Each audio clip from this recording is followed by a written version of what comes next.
Welcome everyone, आप सभी का मेरे चैनल में स्वागत है। और आज हम पढ़ेंगे प्राचीन भारत का इतिहास, उसके कालखंड।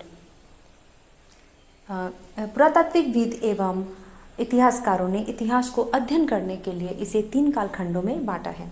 कालखंड, काल यानी समय, खंड यानी भाग। इतिहासकारों ने अतीत में घटी घटनाएं, जो भी आविष्कार हुए, जो भी उपलब्धियां हुई, जो भी उन्नतियां हुई, उन सभी को समझने के लिए इतिहासकारों ने इसे 3 कालखंडों में बांटा है। तो वो इतिहास को, तो हम कह सकते हैं कि इतिहास को कितने कालखंडों में बांटा गया है। तो इतिहास को 3 कालखंडों में बांटा गया है। पहला प्रागैतिहासिक काल, दूसरा आद ऐतिहासिक काल एवं तीसरा ऐतिहासिक काल। तो सबसे पहले हम जानेंगे प्रागैतिहासिक काल किसे कहते हैं। प्रागैतिहासिक काल, जिसे इंग्लिश में प्री हिस्ट्री एरा भी कहते हैं। प्रागैतिहासिक काल इतिहास के पूर्व के उस समय अंतराल को कहते हैं जब मानव ने आग की खोज की, पहिए की खोज की,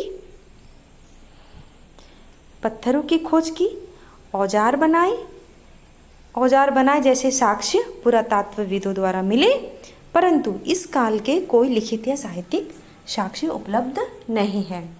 हम कह सकते हैं कि प्रागैतिहासिक काल में आदि मानव ने पत्थरों के औजार बनाए थे, लेकिन उन लोगों ने उस वक्त तक लिखना पढ़ना नहीं सीखा था, किसी लिपि का आविष्कार नहीं हुआ था, जिस कारण हमें कोई लिखित साक्ष्य उपलब्ध नहीं मिलते।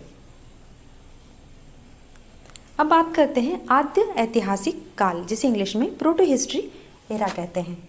यह वह काल है जहाँ पुरातात्विकविद साक्ष्य मिले, जैसे छोटे बड़े सभी तरह के पत्थरों के औजार मिले, धातु के बर्तन मिले, मिट्टी के भी बर्तन मिले, बस्तियों में रहना, कृषि, पशुपालन, ये सारी चीज़ें मानव ने सीख लिया था। इन सभी की पुष्टि हुई पुरातात्विकविदों द्वारा।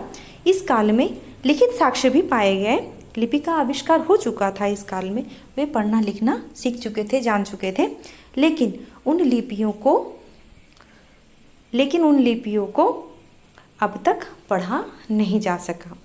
जैसे आज से लगभग 4700 साल पहले हड़प्पा की सभ्यता की खोज हुई और वहाँ पर लिपियाँ पाई गई, जिसे अब तक पढ़ा नहीं गया।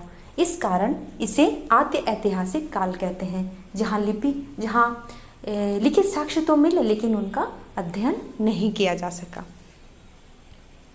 इसके बाद बात करते हैं ऐतिहासिक काल के बारे में, जिसे इंग्लिश में हिस्टोरिकल एरा भी कहते हैं। वह काल जिसमें पुरातात्विक साक्ष्य मिले और लिखित साक्ष्य भी मिले और जिन्हें पढ़ा भी जा सका।